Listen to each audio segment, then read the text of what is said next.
The definition of the term Wendigo is a key part of the oral traditions of the indigenous people of North America, and well, that's where we first find our first problem, because as we will quickly find, there are many different ways to portray the word Wendigo. In the Ojibwe language, it is the Wendigo. In the language of the Algonquin people, it is Wajigo. In the Cree, it is the Wikitau. And in the Proto-Algonquin of the Algic, it is Wi Nekito Wa, which most likely translated to owl in their original language. And this is where it is difficult to pinpoint the exact origin of the concept, or whether there even was an origin point, and the Wendigo instead emerged into the psyche of the indigenous people of North America through a shared sense of moral obligation, or even stranger still, the same shared experiences. That though is pure speculation, but interestingly enough, there is a similar word, the Wachuge, that depicts a similar being that appears in the legends of the Athabascan people of the Northwest Pacific coast. You see, much like the Wendigo, the Wachuge is a man-eating creature that devours flesh as a curse and eternal punishment. But interestingly, the Wachuge of legend is instead inexplicably tied to the creation mythos of a specific group of Athabascan people, the Danija, which roughly translate to those who live among the beaver, who believe that in their mythology the Wachuge was a person who would become possessed or overwhelmed by the power of one of the ancient giant spirit animals that form the basis of their oral tradition.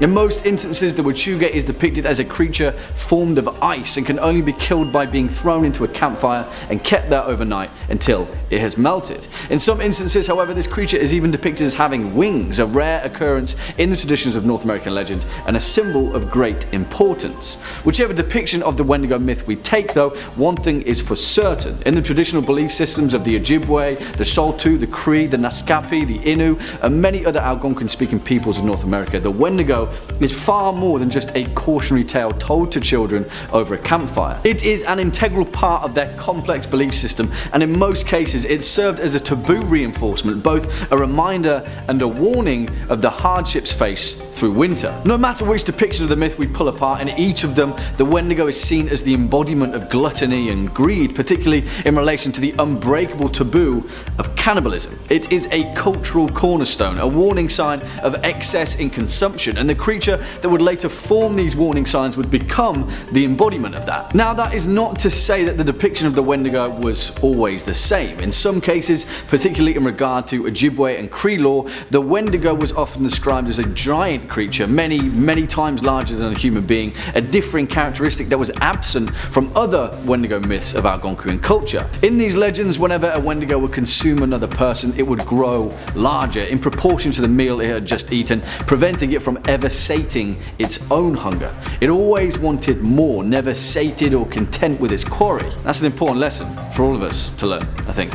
But still, this led to the garish and oftentimes terrifying description of this creature that would later become the driving force behind its evolution from the 20th century onwards, particularly when we analyse its depiction in modern horror fiction. As Basil H. Johnson, an Ojibwe teacher and scholar from Ontario, described in his 1995 book The Manitous, the Spirit World of the Ojibwe, the Wendigo was gaunt to the point of emaciation, its desiccated skin pulled tightly over its bones. With its bones pushing out against its skin, its complexion the ash grey of death, and its eyes pushed back deep into their sockets, the Wendigo looked like a gaunt skeleton recently disinterred from the grave. What lips it had were tattered and bloody, unclean and suffering from suppuration of the flesh. The Wendigo gave off a strange and eerie odour of decay and decomposition, of death and corruption. And this is where the modern depiction of the Wendigo gained traction as an entity of horror fiction. The Wendigo is terrifying, a humanoid, supernatural creature that exemplified an eternal hunger. And as European settlers made their way through North America and the colonial period of the continent began to tighten its grip around this ancient culture, the modern interpretation of the Wendigo was born. And not only that, but as science and psychology came face to face with ancient oral traditions, the exact concept of the Wendigo's cultural purpose became something else entirely. Wendigo psychosis, a historical phenomenon that is perhaps the reason why the Wendigo myth was so successful in later North American literature. In 1661, as a chronicler and missionary for the Jesuit relations made their way through North America, they came across the first documented account of Wendigo psychosis as a result of a reported case of desperation and cannibalism. As he explained, the men that he came across were afflicted with neither lunacy, hypochondria, nor frenzy, but a combination of all of these species of disease, which affects their imaginations and causes them a more than canine hunger. This makes them so ravenous for human flesh that they pounce upon women, children, and even upon men like veritable werewolves and devour them voraciously without being able to appease or glut their appetite, ever seeking fresh prey, and the more greedily, the more they eat. Whatever the interpretation of this report, it was an important moment in the later cultural significance of the Wendigo, particularly with its relation as a genuine concern for the rough and often inhospitable periods in colonial North American history. Now, the Wendigo was far more than just a creature in a far-off land, but instead a very real hardship faced in winter as the inexperienced fur trappers and settlers pushed further into the New World, hearing tales from the indigenous peoples of the land who would grew to fear it over many generations. However, one of the more famous cases of Wendigo psychosis came several hundred years later with the tale of a Plains Cree trapper named Swift Runner. During the harsh winter of 1878, Swift Runner and his family were stranded and starving in the wilderness of Saskatchewan. Soon, despite being 25 miles away from an emergency food cache of the Hudson's Bay Company, Swift Runner's eldest son perished, and shortly afterward, Swift Runner allegedly butchered and ate his wife and 5 remaining children.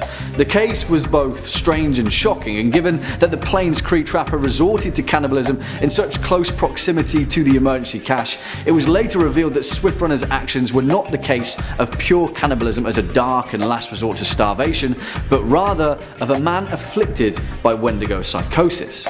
And here was the inspiration for the first and very important fictional interpretation of the Wendigo myth, with a short story written by Algernon Blackwood, a tale written in the year 1910 simply titled The Wendigo, the first mainstream horror depiction of its kind. In the story, Blackwood tells the tale of 2 Scotsmen on a moose hunting trip in the wilderness of Rat Portage in northwest Ontario. They are joined on their trip by 2 guides, a man named Hank Davis and the French Canuck Joseph Defargo, alongside their native cook, a man named Punk.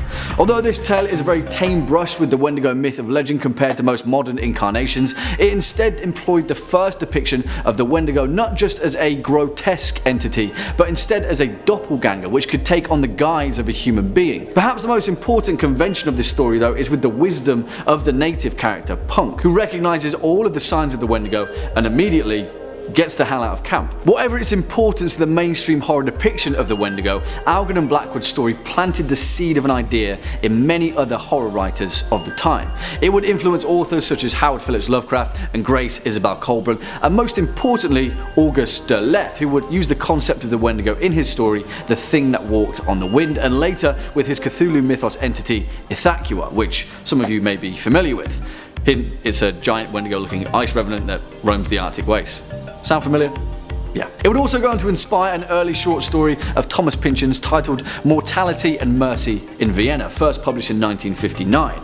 Here it focused on a character developing Wendigo psychosis and his development then into a psychotic serial killer. That in itself would later inspire several movies such as 1999's Ravenous, as well as several TV series such as Charmed and more recently Hannibal. Perhaps the most iconic of the modern Wendigo, though, is with Stephen King's version of the entity. As we briefly explained in our opening clip, it would inspire a key character in King's 1983 novel Pet Sematary, where the personification of evil in an ancient burial ground of the Micmac people was an ugly, grinning creature with yellow-grey eyes, its ears replaced by ram's horns, and its tongue pointed, decaying, and yellowed.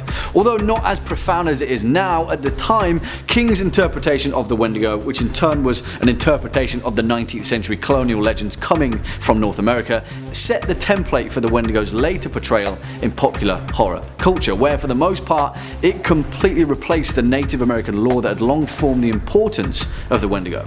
In 2012 though, Chippewa author Louise Erdrich had a thing or two to say about that with her novel The Roundhouse, setting the precedent for the new reinterpretation of the Wendigo myth. And here is where our path splits, because the Wendigo in many ways explains the transformation of one land to the other. For thousands of years the Wendigo served as a cultural barometer for the Algonquian people, an ever-adapting tale that formed the importance of cooperation, of restraint, of sustainability, and the dangers that came with forsaking those virtues. It painted the monster that we all ran the risk of becoming if we indulged too much in the act of greed.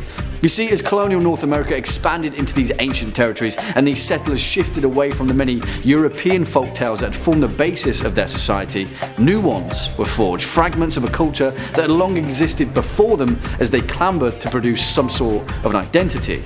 Whilst this identity has been interpreted in many differing ways, perhaps in most cases to their detriment, the essence behind the myth of the Wendigo has always remained the same.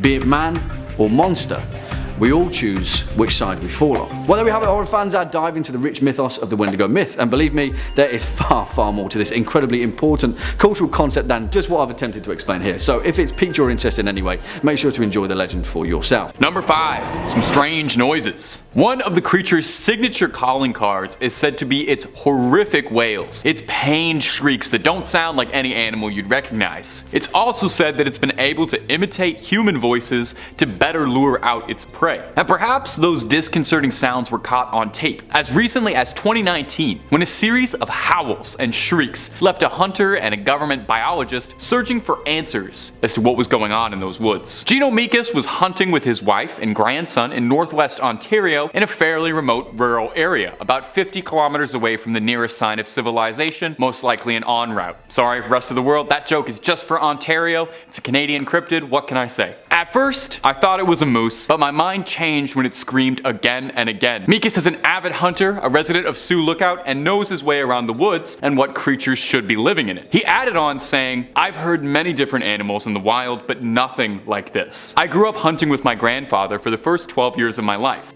The howls initially came from the distance, but soon appeared closer." We've got the clip, so why don't you take a listen for yourself and see what you think.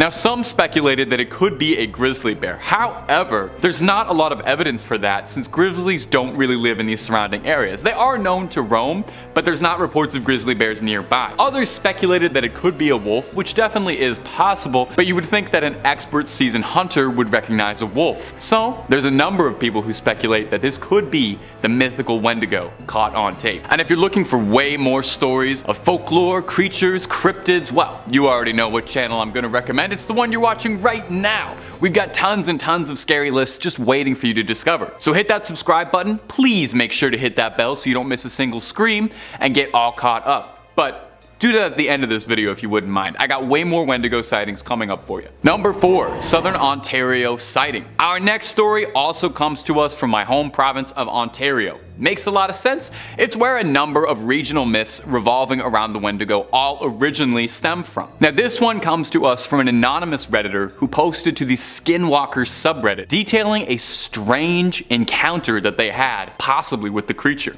You take a listen to this. "I decided to take my dog out for a walk this afternoon and not put my headphones in. As we were walking along, I heard a voice calling out my name in a sing-songy way. I stopped and looked around and I called for my dog to come back to me, and he stopped where he was and stared at me for a while and then eventually came to me. I didn't acknowledge it. I walked around a little more and still didn't see anything. Now, I live with my parents, and my mom knows that stories about skinwalkers freak me out. A few days ago, we were having a bonfire, and she hid and tried to call for me in a scary voice to freak me out, so I assumed this was the same thing happening. I continued walking and I heard, 'Come over here,' and I was so freaked out because this sounded like it was my voice saying it, and I heard this so much more clearly, like it was coming from inside my head. I have no idea what was out there this afternoon, but I can tell you for certain I will never walk out there without my headphones on again. Can honestly say this was the weirdest experience of my life. Now, if you believe the legends and folklore, if you hear the creature calling out for you, the only correct thing to do is to ignore its attempts to lure you away. You don't want to go toe to toe with this thing. You're not going to stand a chance. So it sounds like the original poster in this situation, even though they were scared out of their wits, still made the right decision and got off with just a scare and a story instead of something much, much worse. Number 3, the man in my scope. This next story comes to us from an interview that a YouTuber, Funkalopagus, did with a hunter who thinks he had an encounter with the creature or something else deeply strange late at night. He originally posted this story to Reddit with the name Perpetual Connection, so that's what we'll call him if it comes up. He says he was hunting boar. He was saving up for a while to get a special thermal vision scope. He took it to a range and waited from 10 p.m. to 2 a.m. to find a good boar to bag, but surprisingly wasn't finding anything. And he noted that the area that he went up to was shockingly empty of wildlife, no deer, no rabbits, no coyotes, nothing, as opposed to it usually being pretty plentiful. So he was getting himself ready to leave, assuming it must have just been a bad day, when he heard a crunch come from the direction that he'd entered the park. So he raised his scope to see what it was and saw initially what he assumed was a bear, some big mass on his scope. He zoomed in a bit and jolted when he realized it wasn't a bear, but looked a bit more like a man. Now what was disturbing him was that he was about 30 miles away from any other public areas. And there were no other cars parked around, no wildlife to speak of. The only other living thing next to him was this person in his scope, who happened to be completely naked, twitching and grabbing at all the foliage.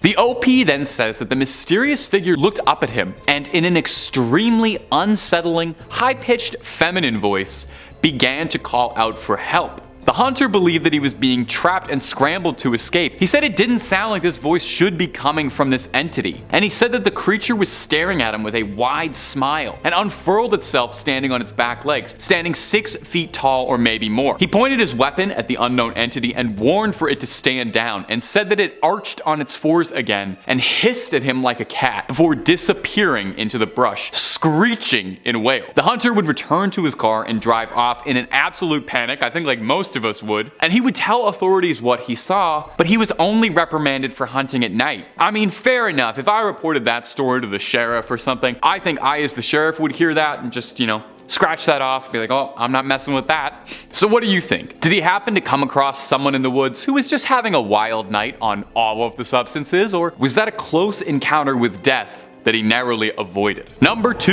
the 2019 sighting. This next sighting happened in 2019. It's the same time as the first point. Coincidence? Absolutely, but worth mentioning nonetheless. This next story was posted to Reddit by a user named Bradley Innovates. Bradley tells about how he had just been discharged, honorably, don't worry, from the Marines and was returning home to his home state of Alabama. Sweet home Alabama, and was catching up visiting on old friends. His best friend Jacob in particular, the two of them had been friends their whole life and usually got up to, boyhood stuff, hanging out in the woods, that kind of thing. The two of them traveled out to a secluded campsite that they'd enjoyed when they were younger, bringing a long arm with them for target practice. The two were chatting and eventually got onto stories of cryptids in the woods, namely, you guessed it, the Wendigo. His friend told him one could summon this creature by speaking its name 3 times into the woods like Bloody Mary. I've said its name like 9 times in this video. I'm speaking into a camera, so I hope that's okay. I hope I'm not cursing you out there. Might be best just to sage your house a little bit after watching this video. Anyway, Bradley played along and spoke his name out 3 times, only to discover nothing happened. Until he heard a snap in the woods,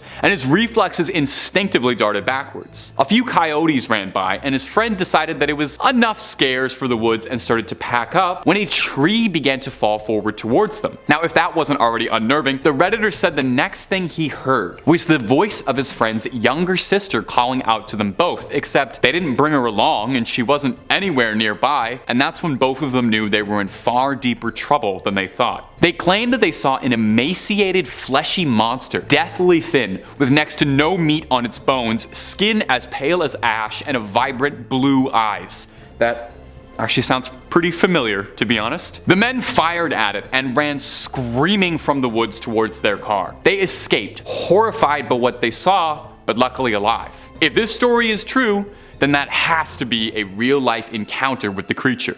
Number 1. Jack Fiddler. There truly aren't many sightings or stories of Wendigos, and indigenous people don't particularly like to share these stories out of their tribes. Despite the popularity on apps like TikTok, it's a pretty niche bit of folklore. Of course, it could also be because there are people out there maintaining the local population. Jack Fiddler, or Zanhano Gahengogawa, was an Ojibwe shaman living in Sandy Lake in the late 1800s, early 1900s. He was renowned among his people for being a hunter of the supernatural, defending his tribe from threats that no one else would be willing. There are many documented cases of indigenous people who, feeling themselves lose control to the appetite or the spirit within them, would request that someone close and trusted would be the one to finish them off. This could be a close friend of the family or a family member. It was an act of mutual trust. Zanhano Gahengogawa claims to have felled 14 Wendigos during his lifetime like this. Of course, not everyone would see it this way. By 1906, word would reach the Royal Canadian Mounted Police, the Mounties, that to them there was this is a quote,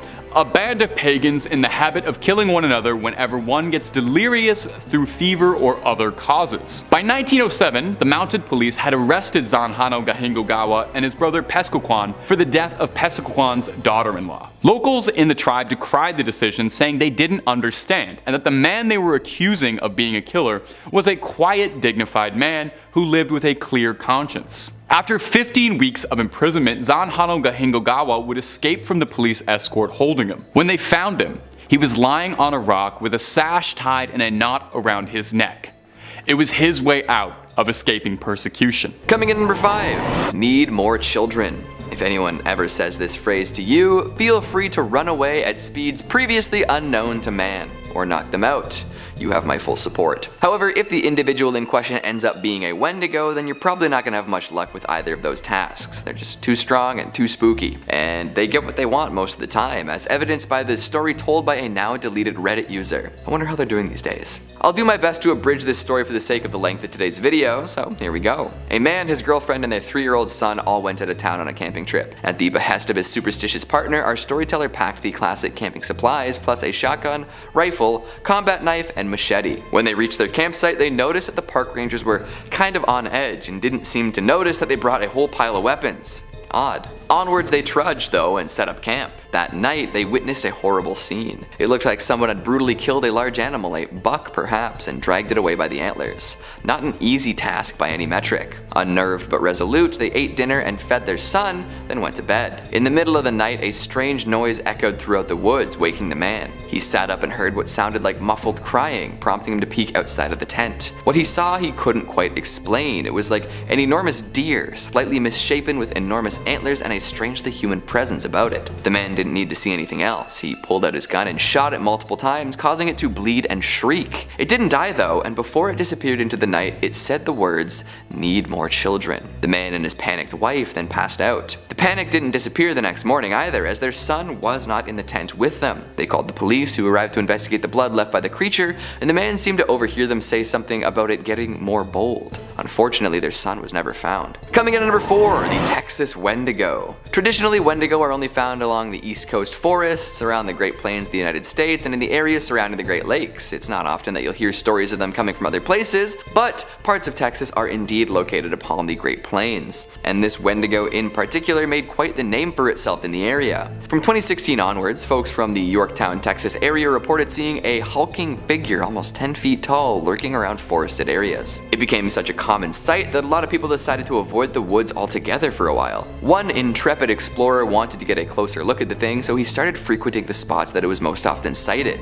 During his search, he heard many noises characteristic of a Wendigo, the sounds of wounded or dying animals, human-like shrieks, and even basic sentences, all meant to entice him into the woods. Whoever this guy was knew the Wendigo's tricks though, and stayed well away from anywhere he'd be vulnerable. One evening, with plenty of mist still hanging in the air, he ran into the real deal. In an opening, he saw an old metal structure and 2 white houses, and between them a tall, lanky figure. It seemed to be spying on the inhabitants of these homes with devious intentions. He tried to ignore it as best he could as it walked along the path. Suddenly, a wave of overwhelming dread hit him and he got to running. Looking back behind him, he noticed that the Wendigo was now on all fours, but still stood at around 5 feet tall. Thankfully, it didn't give chase, as the man theorizes that this was because the Wendigo was more interested in the housebound prey. To this day, he still thinks about its bone-white skin, bald head, dark black eyes, and humanoid face. He hasn't revisited the area. Coming in at number 3, we've got the frogs. Sometimes a story will draw you down one path and then pull out a twist so devious your spine will stay tingled for weeks. This is just such a tale. What do frogs have to do with the Wendigo? Well, just sit back and listen and I'll tell you a tale.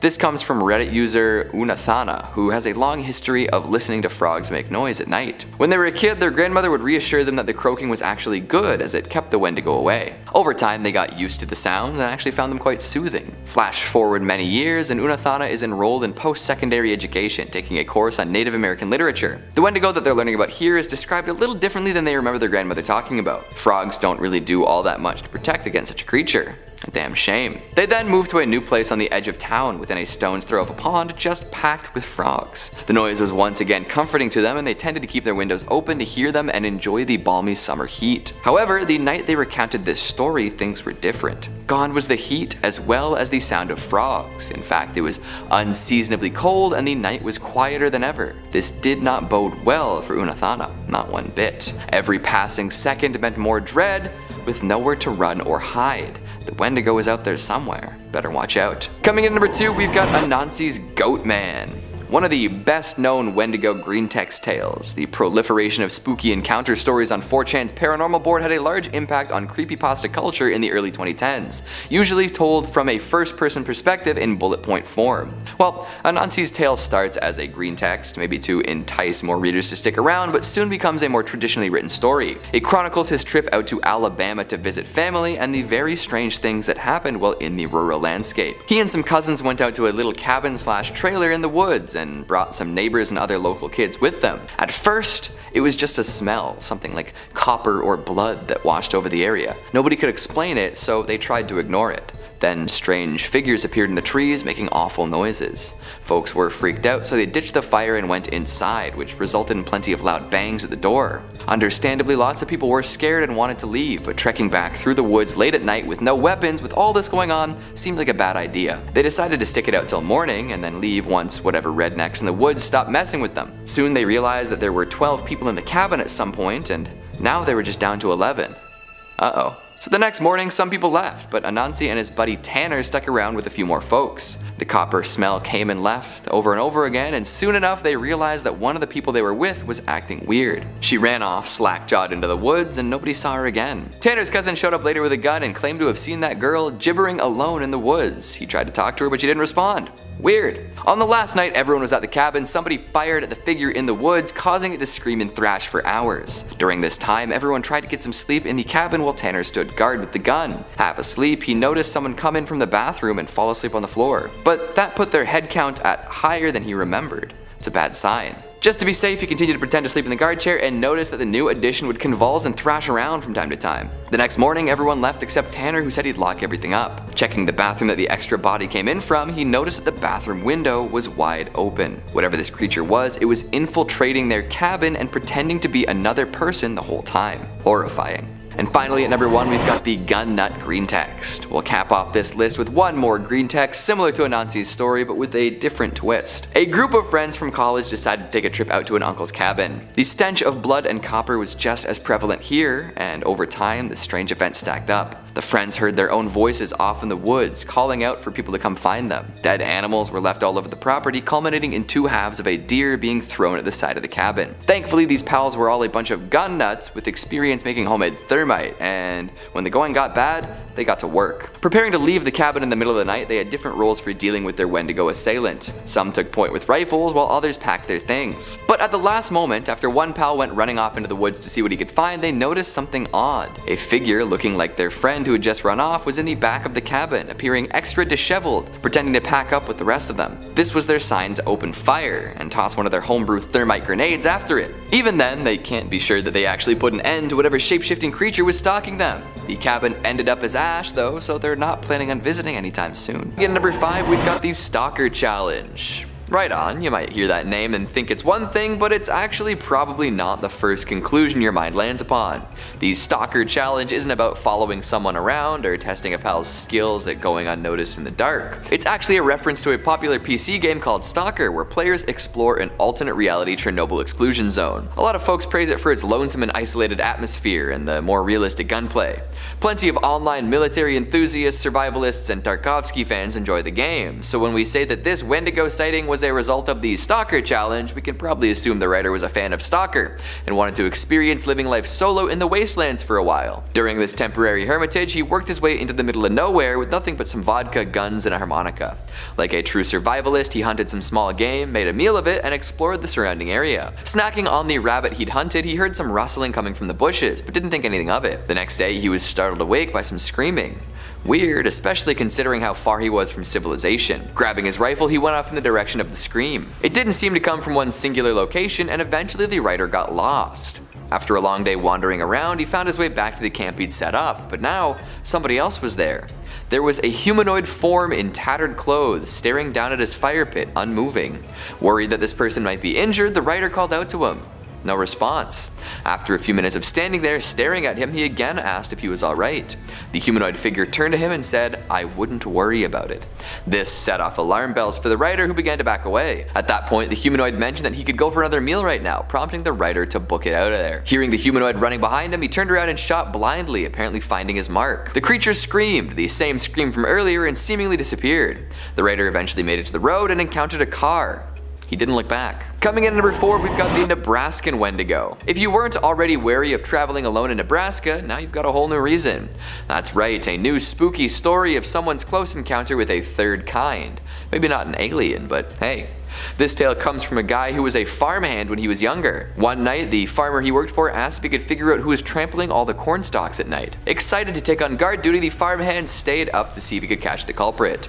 Armed with the farmer's shotgun and the advice not to shoot unless absolutely necessary, he hung out in a lawn chair and walked around the field a few times. Eventually, he heard rustling from within the cornfield, followed by what sounded like giggling children. This, of course, was the most unsettling moment of the farmhand's entire life. Not wanting to hurt kids, but also not wanting to get children of the corn, he brandished his gun and told them to leave unless they were looking for trouble. The giggling stopped and the rest of the night went smoothly. However, the next morning the farmer discovered something a little more disturbing than trampled corn. His cow, which had been left in the barn, was totally exsanguinated. All the blood in this animal was removed somehow and didn't leave any on the floors. The farmer called the cops and somehow managed to land on the explanation that it was some idiot kids, but the farmhand didn't quite buy that. However, the following night both the farmer and the farmhand stayed up to see if they could find anyone. The farmhand, sitting in his chair again, heard the giggling once more. This time he asked whoever it was to reveal himself, prompting a gigantic humanoid creature with antlers to shuffle out of the field. Bad call, to be honest. The farmhand shot at the beast and began to run away. During his flight, he was tripped by a gopher hole and fell to the ground hard. Suddenly it was morning and the farmhand was back inside the house, surrounded by the farmer's family. The farmer had told the cops that he was attacked by some random guy, but he chased him off. However, afterwards, the farmer took the farmhand aside and told him that he saw the beast too. It was on all fours after the boy tripped, and it took 6 shots from his rifle to scare it off. From then on, they didn't go out after dusk, and they kept guns on them at all times around the farm. Coming in at number 3, we've got a Nevadan Wendigo. Not Nebraska, Nevada. This is a different tale, although curiously enough, the protagonist of this story is the same age as the protagonist of our farmhand extravaganza. Funny how that works. While exploring some abandoned mine shafts, great idea, I know, this lad felt as if he was being watched. Moving right along, he eventually encountered some old abandoned cabins. After looking through, he found a well, and this well stunk to high heaven, a strange, acrid, coppery smell, sort of a mix between fresh blood, rotten meat, and pennies. Not wanting to be around it anymore, he decided to head back towards the mine shafts. However, when he did, he saw something crouching inside of one. At first, he thought it was a mountain lion, as he'd seen them around these parts before, but then he realized how big the thing crouching in the shaft was. The openings were usually 8 to 10 feet tall, and this thing couldn't stand up straight inside of it. It moved towards the opening, revealing a bunch of matted brownish fur, and then it screamed. The kind of scream that haunts your dreams until the end of your life. Our explorer pal felt his blood go cold and immediately shot at this creature with his rifle. A few rounds to the torso did nothing to stop it, however, and it continued to scream. Time to run. He scrambled away, jumping over fallen trees and occasionally turning back to fire quick pot shots and check if it was close. Eventually he made it back to his truck and hightailed it out of there, averaging 60 miles per hour. He drove without stopping until he got home where his dad was waiting. His dad asked him how the trip went and where he ended up, noticing that his son was quite shaken. When our mineshaft exploring storyteller explained to his dad where he'd been, his dad appeared concerned and told him to never go back to that location. They didn't talk about it again. Coming in at number 2, we've got the Allegheny Forest Encounter. As I find more and more of these stories, I realize how absolutely terrifying the forest can be. Did I realize this as a kid when I went camping, or when I decided to go way off track while visiting remote cottages? Probably not, but I'm still here, right? This story comes from a hunter and his seasoned outdoorsman buddy. They'd gone fishing in the woods and made sure to prepare adequately.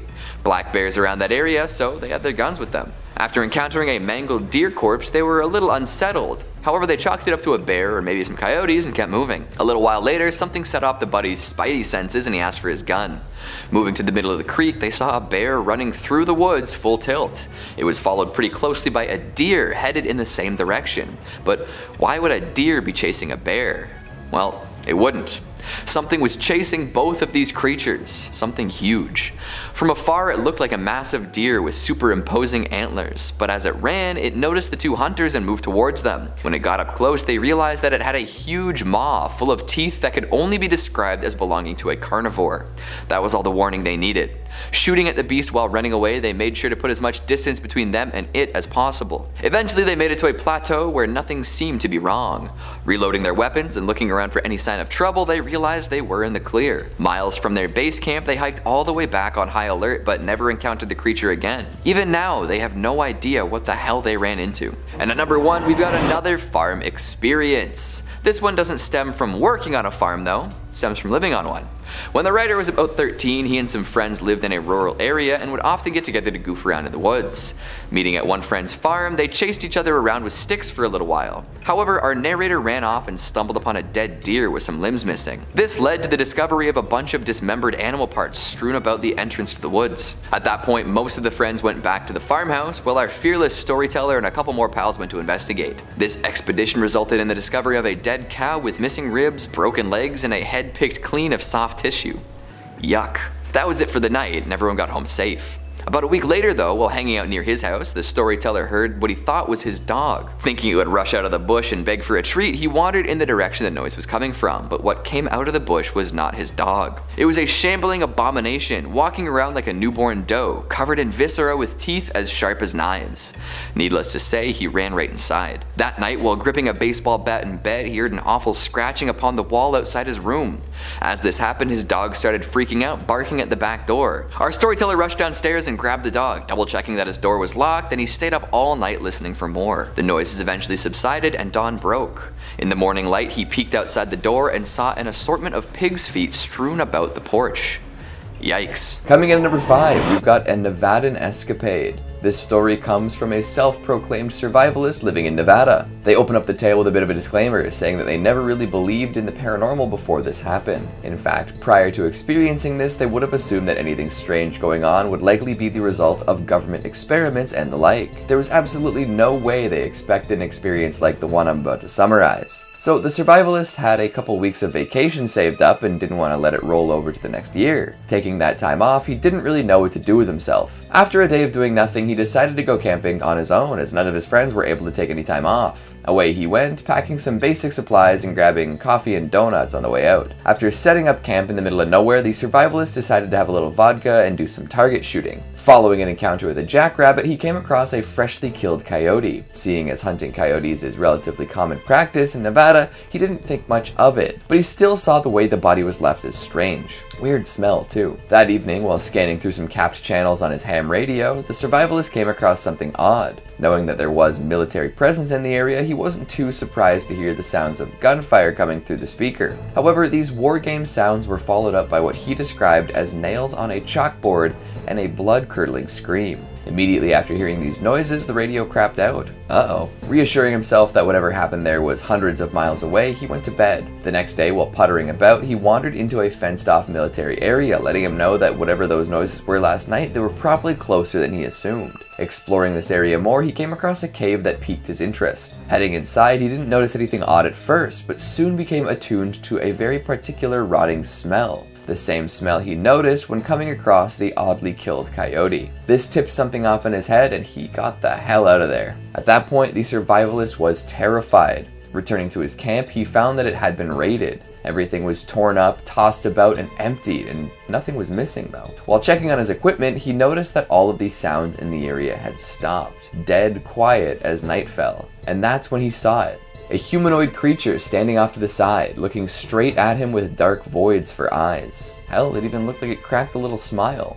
The survivalist tried to shoot it, but his bullets didn't seem to do anything but piss it off, making it scream in an ungodly fashion. Seeing that his weapon wasn't doing much, he booked it out of there and found a crevice to hide out in until sunrise. And when the sun rose, he got the hell out of there, ASAP. Coming in at number 4, we've got the Forest Ranger. Being a forest ranger must be fascinating, right? Out in the wilderness all day, every day, minimal human contact, keeping an eye on the local flora and fauna, occasionally taking part in rescues, maybe helping a lost hiker find their way, wearing a cool hat.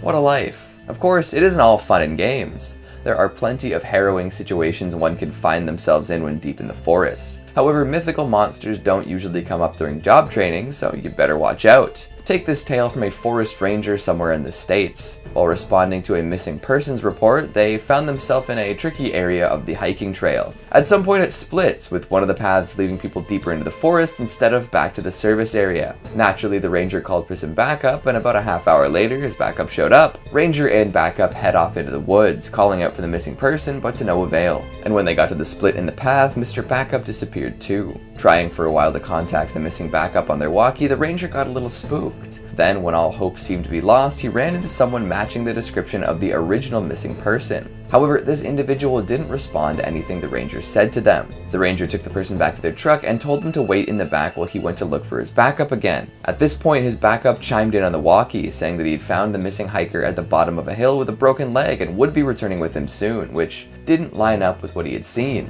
The ranger went back to the truck and saw that it was empty, with the passenger door wide open and the cage inside bent out of shape.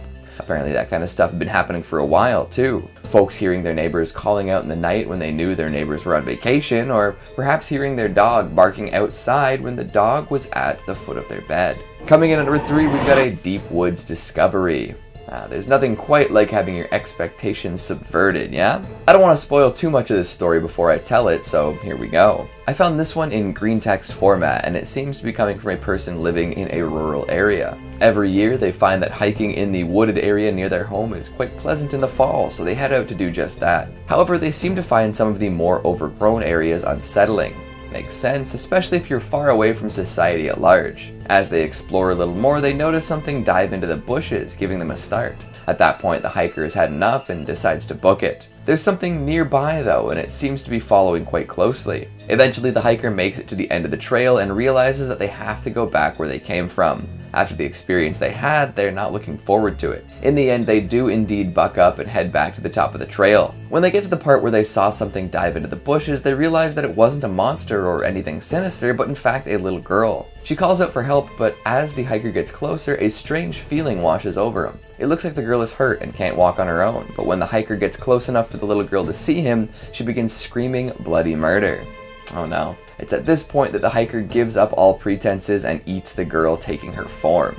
Bet you didn't see that one coming. Coming in at number 2, we've got the Moose Man. Let's take a quick trip to Alberta, except instead of seeing the mountains or hockey, we'll go looking for shape-shifting terrors. Hooray! There were tales circulating around for a while about some sort of centaur with moose features instead of horse ones, although many claim these to be patently false. That's not going to stop me from talking about it as if it were real though. This thing lived by the river and never got too close to human settlements. However, it would often kill and mutilate game animals to make them unusable. In fact, it's also said to have been involved in the killing and maiming of many men as well. Beyond the moose-centaur comparison, there isn't much to be said about the way this creature looks. It's huge, as all moose tend to be, and walks around with flesh hanging from its antlers. Like many creatures in the same vein, it reeks of something otherworldly and tends to make hideous noises when encountered. Whether the moose look is its only avatar or one of many forms, we may never know. And finally, at number 1, we've got the Roadrunner. Meep meep indeed. While walking his dog at around 10 p.m, our storyteller came across a couple dead rabbits accompanied by a horrid stench.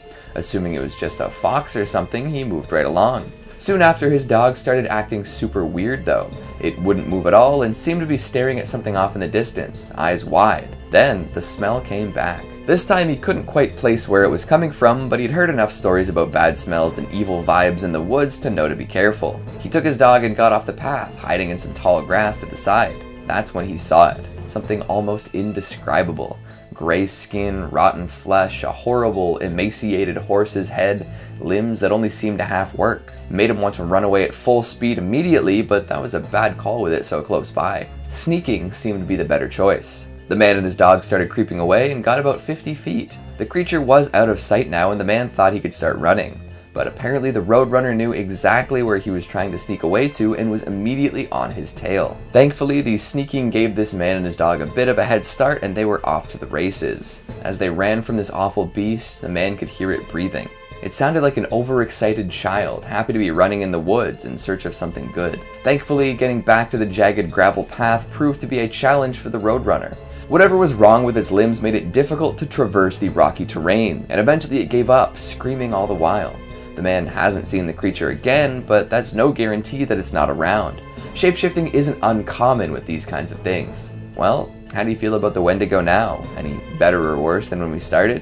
It's a fearsome class of beast, that's for sure. So what did you think of the list? Do you agree with my picks? Which of these stories scares you the most? Make sure you let me know down in the comments. I'm going to try to jump 15 buses on my little moped. Number 5, some strange noises. One of the creature's signature calling cards is said to be its horrific wails. It's pained shrieks that don't sound like any animal you'd recognize. It's also said that it's been able to imitate human voices to better lure out its prey. And perhaps those disconcerting sounds were caught on tape as recently as 2019, when a series of howls and shrieks left a hunter and a government biologist searching for answers as to what was going on in those woods. Gino Mikas was hunting with his wife and grandson in northwest Ontario in a fairly remote rural area, about 50 kilometers away from the nearest sign of civilization, most likely an en route. Sorry, rest of the world, that joke is just for Ontario. It's a Canadian cryptid, what can I say? At first, I thought it was a moose, but my mind changed when it screamed again and again. Mikas is an avid hunter, a resident of Sioux Lookout, and knows his way around the woods and what creatures should be living in it. He added on saying, "I've heard many different animals in the wild, but nothing like this. I grew up hunting with my grandfather for the first 12 years of my life. The howls initially came from the distance, but soon appeared closer." We've got the clip, so why don't you take a listen for yourself and see what you think.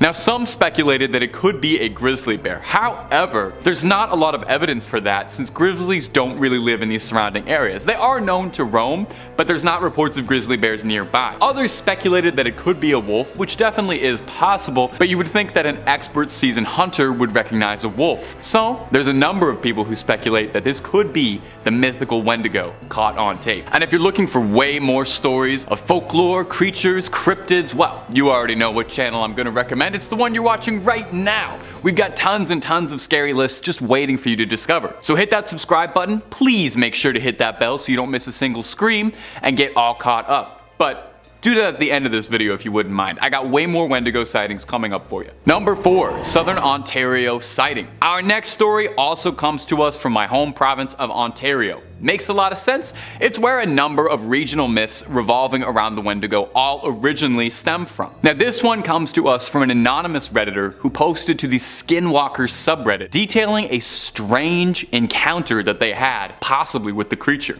You take a listen to this. I decided to take my dog out for a walk this afternoon and not put my headphones in. As we were walking along, I heard a voice calling out my name in a sing-songy way. I stopped and looked around and I called for my dog to come back to me, and he stopped where he was and stared at me for a while and then eventually came to me. I didn't acknowledge it. I walked around a little more and still didn't see anything. Now, I live with my parents, and my mom knows that stories about skinwalkers freak me out. A few days ago, we were having a bonfire, and she hid and tried to call for me in a scary voice to freak me out, so I assumed this was the same thing happening. I continued walking and I heard, "Come over here," and I was so freaked out because this sounded like it was my voice saying it, and I heard this so much more clearly, like it was coming from inside my head. I have no idea what was out there this afternoon, but I can tell you for certain I will never walk out there without my headphones on again. Can honestly say this was the weirdest experience of my life. Now, if you believe the legends and folklore, if you hear the creature calling out for you, the only correct thing to do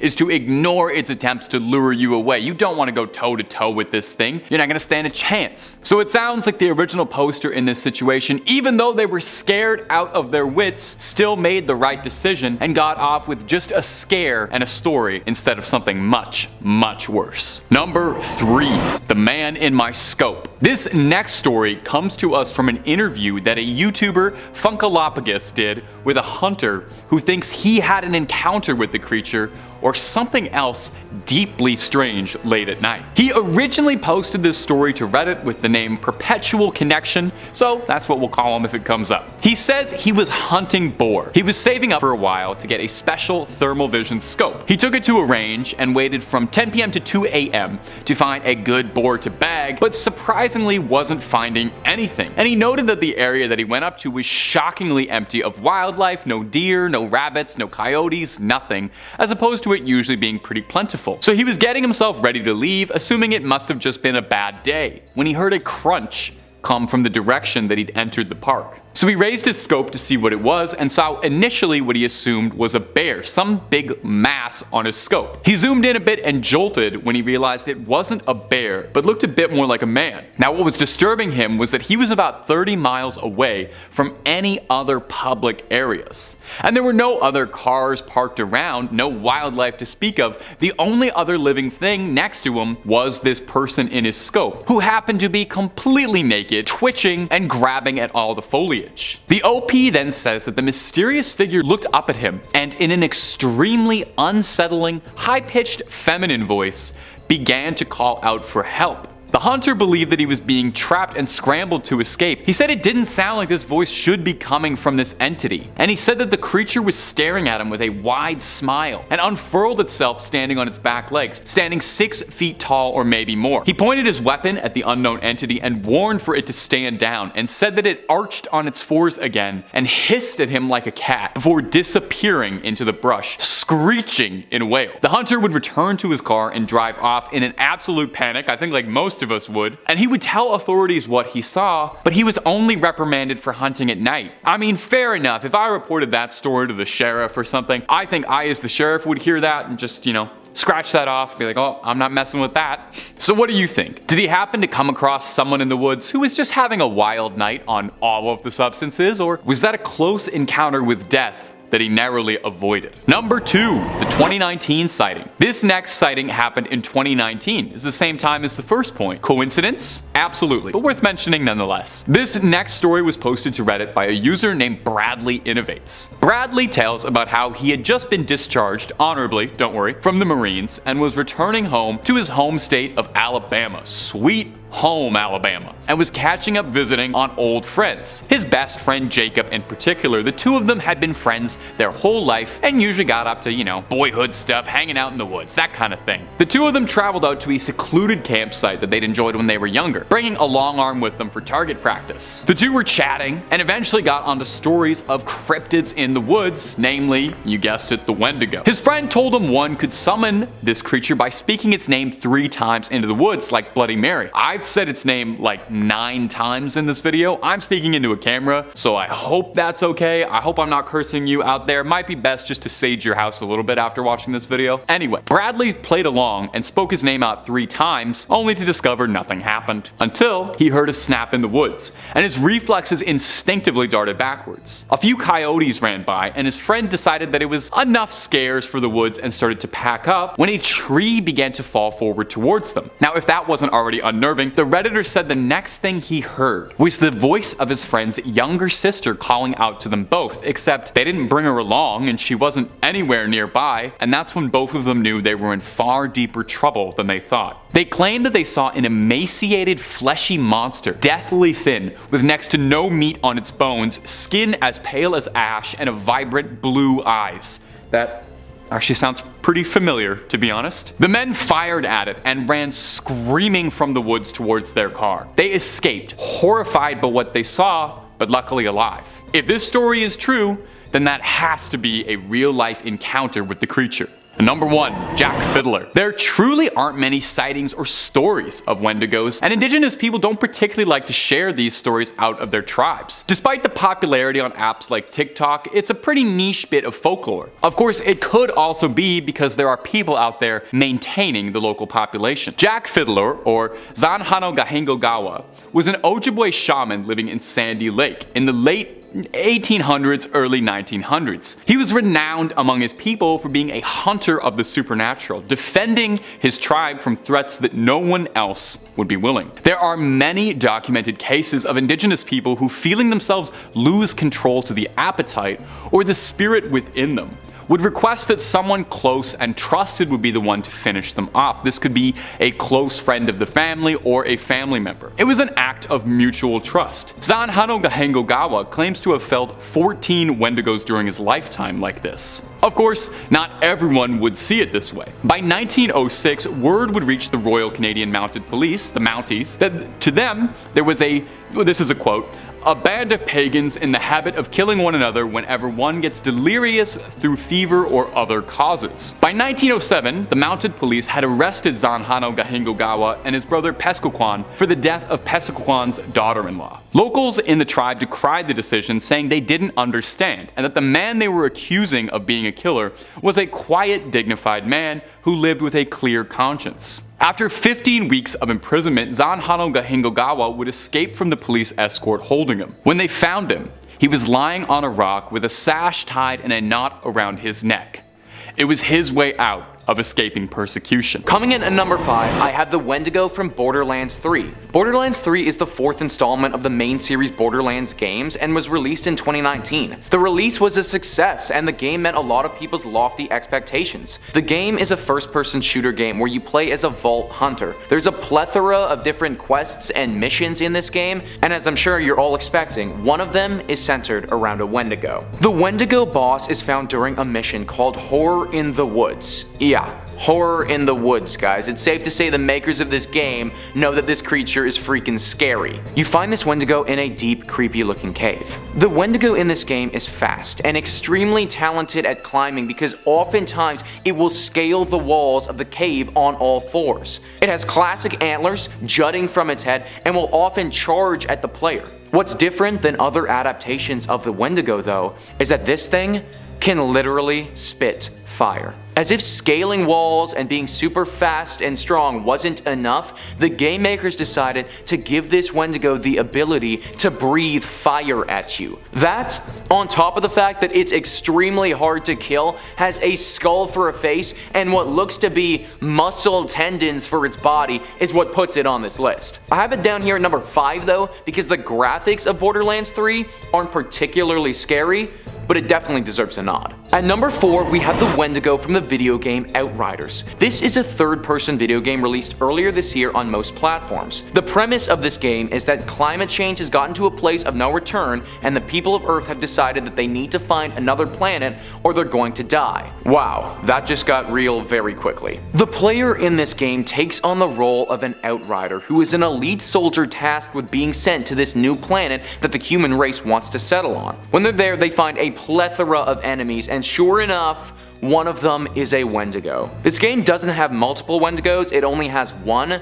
and let me tell you, it looks messed the heck up. It's got like bone things jutting from its back in unnatural, unsettling directions, and it's this one disgusting slit on its face that is either its eye or its mouth. I'm not even sure. It could be both. For hands, well, it doesn't really have hands actually. Instead of those, it has one massive sword-like weapon thing jutting from its right side, and then 3 more tiny claws coming out of its left side. Basically, this adaptation of a Wendigo is a freaking nightmare, and it has evolved to an advanced killing predator machine. In the game, this thing is also a boss, and super hard for the player to kill. For starters, I obviously don't want to get eaten, but if I'm gonna get eaten, can we just make it from a normal mouth, please? Not some slit thing that might also double as an eyeball. It's gonna be a hard pass from this guy. Coming in at number 3 on this list is the Wendigos from Fallout 76. Fallout 76 is another installment in the Fallout series,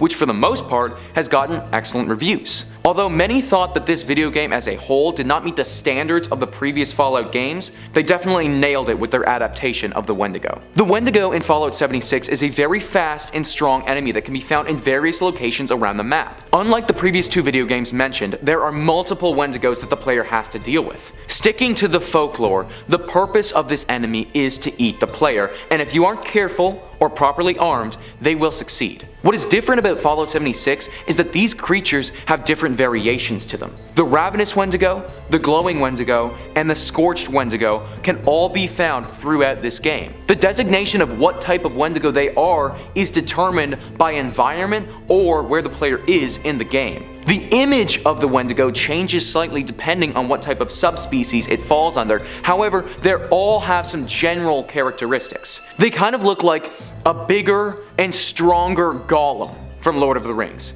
The difference here is that rather than want to have the one ring of power, they just want to kill you and eat your flesh. Especially the ravenous ones. I mean, it's literally in their name. They are ravenous, so I can only assume that these Wendigos are pretty hungry. Coming in at number 2 is Seeking Evil the Wendigo. Seeking Evil the Wendigo is a PC game that came out in 2017 that is very similar to the likes of Slenderman. Deep in the dark forests of North America, your character wakes up in the night left stranded for dead. As if waking up disoriented in the woods wasn't enough, well, these aren't ordinary North American forests. This is the hunting ground of the Wendigo. The main mission in this game is to survive the likes of this demonic super predator. Problem is, this thing is quick. It's really quick. Quicker than your character. Like every video game, as you progress, it gets harder and harder, meaning the Wendigo gets tougher to avoid. This video game isn't like the other video games. You can't just brute force your way through it. To get rid of the curse of the Wendigo, you have to find and light totem poles that are scattered throughout the forest. Every time you light a totem pole though, this creature from hell gets faster, stronger, and more importantly, hungrier. It's said that this game requires a lot of thinking instead of the initial run from point A to point B strategy, which is a bit of a problem for me because if I'm getting chased by one of these legendary blood fiends, I'd probably be running for my life. Number 1 on this list is the Wendigos from Until Dawn. Until Dawn is a critically acclaimed PlayStation 4 video game released in 2015. What makes this game so unique is that the player can control 8 different characters. The game utilizes a butterfly effect technique where the player may make a decision as one of the characters that can then affect all of the other characters and alter the entire story. This video game often appears on other lists of the scariest video games of all time, and for good reason. The 8 players are trapped on Blackwood Mountain and they have to survive an onslaught of Wendigos. Rather than have one demonic Wendigo, this video game goes in the direction of having multiple enemies. These Wendigos also stray from the classic image of a moose humanoid-esque creature and are humans that have just mutated into cannibalistic demons due to being possessed by the Wendigo spirit. I'm not gonna lie, the graphics of these Wendigos are very unsettling. They took what Fallout 76 did and they just went way scarier with it. The Wendigos appear as these white skinny mutated beings with extremely sharp teeth and a deep desire to eat you. What brings this video game to another level to me is just how real the story gets. Without giving too much away, one of the main Wendigos was just another character that the player gets to know and that went missing a year earlier. The image of having a family member or a friend disappear and then show up a year later looking like one of those things and trying to eat me is not a happy thought. The backstory of how the Wendigos got to this mountain is also extremely creepy. It's said that in a nearby mine, the miners got trapped and had to resort to eating one another to survive. The first of these Wendigos would have been these trapped miners from years prior who ate their friends to survive. Yeah, it gets pretty dark, guys. Remind me to never go camping again, my friends. Number 5. The literal legend. The Wendigo story has some variation between tribes, but most of the general details are the same. My research has shown that some tribes believe that the very first Wendigo was a warrior who made a deal with an evil spirit in exchange for the skills, strength, and stature to defeat his foes and save his tribe. He was transformed into the Wendigo, and after the battle was banished by his people. Wendigo is a malevolent spirit who possesses people, with some versions of the tale having this be a result of a person's greed, and others having a more disturbing cause. A common version of the legend is that when people are caught in times of famine or in extreme survival situations, they sometimes have to resort to eating human flesh in order to survive. This resulted in them transforming into a Wendigo, who would have an intense craving for human flesh that could never be satiated, no matter how much they consumed. Some tribes describe the Wendigo as a creature who grows with every person they eat, so that they can never be full, making them simultaneously starving and gluttonous. In his book The Manitus, The Spiritual World of the Ojibwe, First Nations teacher and scholar Basil H. Johnston gives the following physical description of the creature. The Wendigo was gaunt to the point of emaciation, its desiccated skin pulled tightly over its bones. With its bones pushing out against its skin, its complexion the ash gray of death, and its eyes pushed back deep into their sockets. The Wendigo looked like a gaunt skeleton recently disinterred from the grave. What lips it had were tattered and bloody, unclean and suffering from the suppuration of the flesh. The Wendigo gave off a strange and eerie odor of decay and decomposition, of death and corruption. Wendigo's level of cunning in speech vary from version to version, with some tales having him imitate the voice of a loved one in order to coax their victims closer.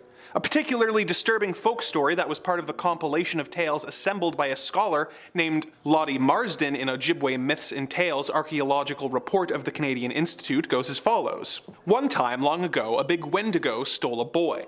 But the boy was too thin, so the Wendigo didn't eat him up right away.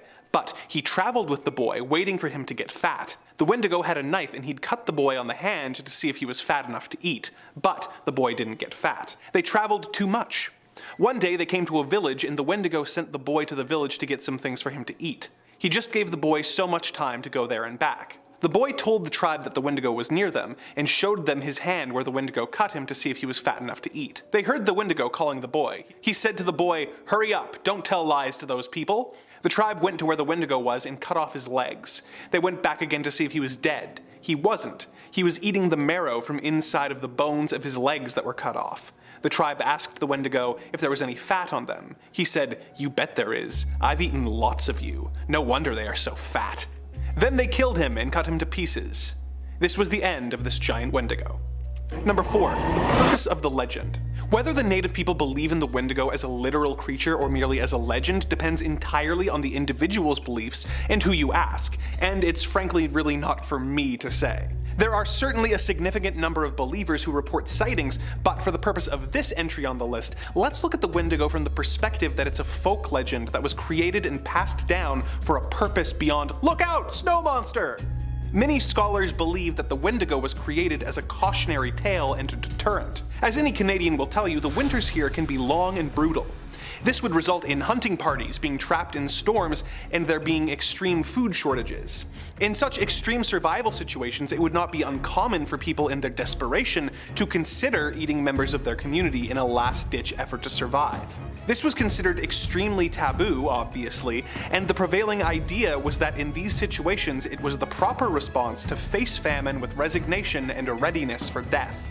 This lends credence to the idea that the legend was created as a deterrent and a cautionary tale to prevent members of the tribe from eating each other during the long, brutal winters, telling them that indulging in the consumption of human flesh would transform them into a hideous and ravenous monster who would be hungry forever. Some have suggested that the Wendigo's appearance is a reference to the harsh elements of the winter, with their emaciation being reminiscent of the hunger winter caused and their tattered and bloody lips being reminiscent of the enduring ravages of frostbite. If the tribe believed that someone could also be transformed into a Wendigo due to greed, what better way to deter it than to tell the greedy party to shape up so that they could avoid turning into a Wendigo? The taboo against Wendigo-like actions were so strong that during times of famine, tribes, such as the Assiniboine, the Cree, and the Ojibwe, would reinforce the supposed dangers with a ceremony known as Wendigo Kan Zim Owen, where people would wear masks and dance backwards around a drum. Although the Wendigo works well as a deterrent to man-eating, it is also used in a less literal way that is essential to keep in mind to understand the deeper meaning of the legend. Number 3. Wendigo as a metaphor. Beyond viewing the Wendigo as a literal monster or as a boogeyman created to prevent people from eating each other in desperate times, some people view the Wendigo as a metaphor for greed and its all-consuming nature, helping to reinforce the communal values that let members of a tribe live well together in their environments. Interestingly, native scholars have used this metaphor in modern contexts to great effect. For example, in his 1978 book Columbus and Other Cannibals, The Wendigo Disease of Exploitation, Imperialism, and Terrorism, Dr. Jack D. Forbes uses the Wendigo as a metaphor for the attitudes and behaviors of domination and exploitation enacted on his people. As he writes, "I have come to the conclusion that imperialism and exploitation are forms of cannibalism, and, in fact, are precisely those forms of it which are most diabolical or evil," going on to say that the treatment of minorities clearly attests to the fact that, quote, "the wealthy and exploitative literally consume the lives of those they exploit." This really shows how effective this legend is as a metaphor for greed, working just as well in a tribal setting to prevent people from hoarding what little food was available, as it does in a modern setting where imperialism's need to make others suffer for the benefit of a ruling class is explored. So, from a metaphorical standpoint, the Wendigo is undeniably real. We just call it capitalism. Number 2. Wendigo psychosis. Whether the Wendigo is real or not, there are documented examples of people going mad and engaging in Wendigo-like behavior. People who crave a more scientific explanation coined the term Wendigo psychosis to explain this behavior. The term is controversial, but has been applied to instances in the past as a means of explanation. For example, in the 1661 Jesuit Relations, which were published progress reports by Jesuit missionaries, reported about an incident that was believed to be the result of Wendigo possession, but has later been labeled as Wendigo psychosis. Here is the translated quote. "What caused us greater concern was the news that met us upon entering the lake, namely, that the men deputed by our conductor for the purpose of summoning the nations to the North Sea and assigning them a rendezvous, were there to await our coming, had met their death the previous winter in a very strange manner. Those poor men, according to the report given to us, were seized with an ailment unknown to us, but not very unusual among the people we were seeking. They were afflicted with neither lunacy, hypochondria, nor frenzy, but have a combination of all these species of disease, which causes them a more than canine hunger. This makes them so ravenous for human flesh that they pounce upon women, children, and even upon men like veritable werewolves, and devour them voraciously, without being able to appease or glut their appetite, ever seeking fresh prey, and the more they consumed, the more greedily they ate. This ailment attacked our deputies, and as death is the sole remedy among these simple people for checking such acts of murder, they were slain in order to stay the course of their madness." Another strange case was a Plains Cree trapper named Swift Runner in Alberta, who was starving with his family in 1879 when his oldest son died. He consumed him, but went on to end the lives of and eat his 6 remaining family members. This was attributed to Wendigo psychosis due to the fact that he was only 25 miles away from a Hudson's Bay Company post, which had emergency food supplies, showing that his actions were not a last-ditch effort to avoid starvation, but a horrific and crazed act. This real behavior reinforced the belief in the Wendigo. But I promised I would tie this all back to the government, and I will. The Canadian government. Number 1. Real Wendigo hunters.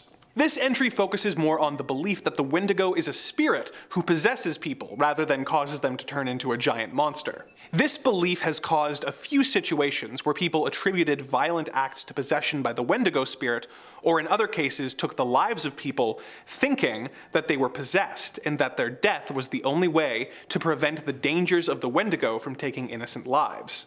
An infamous case was the story of Jack Fiddler, the chief and shaman of the Sucker Dudum among the Anishinaabe in the northwest Ontario. He was renowned among his people for his ability to defeat Wendigos, having claimed to have defeated 14 of them during his life. He said that some of them had been sent by enemy shamans and some were afflicted members of his own band. In these cases, many of the afflicted's family members, or oftentimes the afflicted themselves, would request that Fiddler euthanize them according to their people's rites before they turned Wendigo. Fiddler resisted efforts to have his people convert to Christianity, making them some of the only indigenous people left in North America who were living traditionally with very little government interference in their legal or religious matters. In 1907, 2 members of the Northwest Mounted Police heard about Jack Fiddler and his Wendigo fighting and decided that this was a perfect opportunity to introduce Canadian law to the North. They arrested Jack and his brother Joe for murder, keeping them in captivity while awaiting trial. Canadian newspapers picked up and sensationalized the story, saying that it involved devil worship, and people across the country demanded a conviction, while the police investigating the issue viewed it as an opportunity for fame and advancement. Jack Fiddler escaped and took his own life, and his brother was charged despite testimony showing that the deaths had been euthanization of very ill people in an effort to protect their tribe, and that they were ignorant of Canadian law. He was sentenced to death, although further appeals secured his release. Unfortunately, the release order came 3 days after he had died. Without their leaders, Jack's people were forced to accept government rule and signed Treaty No. 5. Oddly enough, the government has not been very open about the fact that they sentenced 2 men to death in an effort to assert their power and dominance, and to bring fame and notoriety to their agents. See, I told you I'd bring it back to the government. With that, our exploration of the Wendigo is complete. Videos that allow this level of analysis are my favorite to make for you.